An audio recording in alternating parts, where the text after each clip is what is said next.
Hi, welcome to the crash course on persuasion. I teach a 16-week college course on the science of persuasion, but we have about 10 minutes together, so I'm going to give you the very baby version, the crash course version. Before we get started though, I have a question for you. How many persuasive attempts have you encountered in the last 24 hours? Just take a second and think about it. What numbers come to mind? About 70, 70? Anybody else? maybe 50. 50, 70, 100, that's a pretty common response. I would guess, if we were very methodical about it, if we gave up our whole day just to go out and count the number of persuasive attempts, we would probably get in the hundreds, maybe even 1,000 range. Because persuasion attempts are everywhere. We are bombarded with them. Think about advertising, right? How many advertisements have you seen today alone, right? Driving to campus, you probably saw some on billboards and buses, and then you get here and you see them in the bathrooms. They're everywhere. If we turn on the television, we have those commercials, and then we have product placements within the programming itself, and then you have the internet, right? So if you go on the internet, you're going to be bombarded with persuasive attempts. So they are everywhere. And we're not just talking about advertising though, because we're talking about interpersonal relationships as well. Think about teachers who are trying to persuade you to do things or believe a certain thing, or a doctor who's trying to get you to do a certain protocol or take a certain medicine, a parent trying to persuade you to do something, or even friends, right? Come out with us tonight, forget you have that exam tomorrow, come on, just come out with us. You are being bombarded with influence attempts.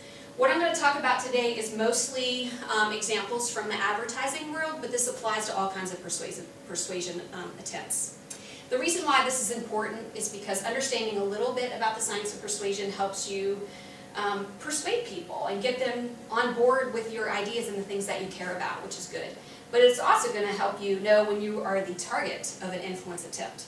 And it's going to keep you from maybe spending money on something that you shouldn't spend money on. Even a few weeks ago, I bought some herbal supplements that turned out to be a really bad idea. But I was duped, right? I was tricked. So these things are everywhere in our lives all of the time, so it's important to really understand them. I'm going to introduce you to 6 weapons of influence. These come from decades of research on persuasion. We've identified some of the big ones that we see over and over again, and they are very, very effective. We call them weapons because people can use them against us, right? We get suckered sometimes. So the first one is I can't even say that word, reciprocation or reciprocity. We feel obligated to reciprocate what people have done for us. Have you ever been out to dinner, somebody picks up the tab, you're like, no, I'll take care of it, and then they insist, so the next time you feel obligated to pay? Or have you ever gotten a Christmas present and then you didn't have anything for that person and you feel bad about it? That's why I have a stash of generic presents at my house. So I have like a box of chocolates with no name on them. So if I get a neighbor to come to my house, surprise, I have something for you too, right? Because we don't like to feel that. We don't like to feel like we can't repay what others have done for us. Companies use this against us because they give us free things that aren't really free, right? The free sample is not really free. They're hoping that you will buy the product or do something else. If you go to Grand Home Furnishing, they give you that free Coke, and they want you to, you're college students, you're probably not going to buy a new bedroom set, but they're hoping that the people who take that will feel kind of this tug to reciprocate. You might be protected from this as well, but when you go into the real world after college, and you have a job and credit card bills, you're probably going to start to be bombarded by companies that want something from you. Like charitable organizations will send you lots of free things, like free address labels and calendars and Post-it notes and art from kids with cancer. And it's like, oh my gosh, all of this stuff is free, and you feel bad taking it and keeping it without reciprocating and sending in your donation. So it's a very powerful weapon that's used against us. Another one is commitment and consistency. We feel like we should be rational, consistent creatures, and we don't like it when we're not. So we feel pressure to behave consistently with our earlier commitments. So let me ask you a question. Do you care about kids with cancer? Yes. Of course. Come on, who doesn't, right? So imagine you get a phone call and the first question out of the person's mouth is, do you care about kids with cancer? You're like, yes. And the second question is, well, good, can you donate to this organization because we are fighting cancer? you are much more likely to donate in that condition because you have, made a commitment. Like you've said, yes, this is important and I care about this. And to say, no, I'm not going to donate money, it just feels bad. We don't like that. So they can use it against us. It's also used against us in the used car business.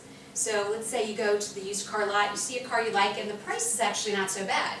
So you decide to buy a car. You are set. Like you call your mom, Mom, I found a new car. You're all excited. You tell the salesperson. They say, super, let's sign you up. Let's get the paperwork signed. And then they go and they come back and then they say, oh, sorry, but there was a mistake. That price is actually not right. That was priced for a car that doesn't have a sunroof and all of these other extras, and yours does. So actually the price of your car will be $700 more. They're doing that on purpose. And the reason why is because you're much more likely to pay the $700 if you've already committed to the lower price than if they had slapped that bigger price on the windshield from the get-go. So they do this on purpose. And yes, pretty unethical, right? But you can use it in unethical ways as well. Another tactic is called social proof. This is big in our lives. If we see lots of other people doing it, we assume that it's the right thing to do. So for example, you're driving down the highway, you're in the left lane, and all of a sudden you see the cars going to the right.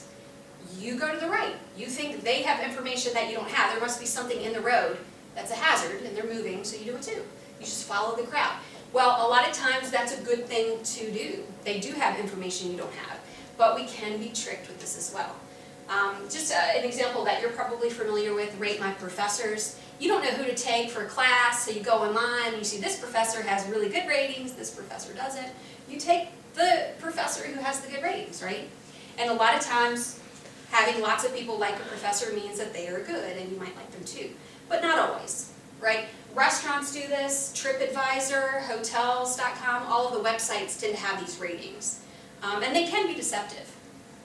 But social proof, we use it all the time. This restaurant is using social proof, saying that they won some survey.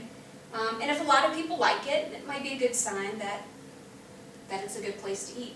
But maybe not, because who filled out the survey? Like, who rated them? We don't know. So it can be manipulated a bit. We're moving very quickly, but this is a crash course. Liking is huge. It sounds so simple, but we say yes to people we like. And I'm not just talking about friends, because yes, we want to help our friends out. But we also say yes to people we don't know, but we like anyway. And we tend to like people who are like us, who are similar to us, and people who are pretty. I mean, it's kind of sad how superficial we are sometimes, but we're much more likely to buy something or believe something if somebody attractive says it or is selling it than the alternative. So we say yes to people we like. This is the reason why businesses will give tons and tons of money to a celebrity to endorse their product, because celebrities sell. It's because we tend to like them.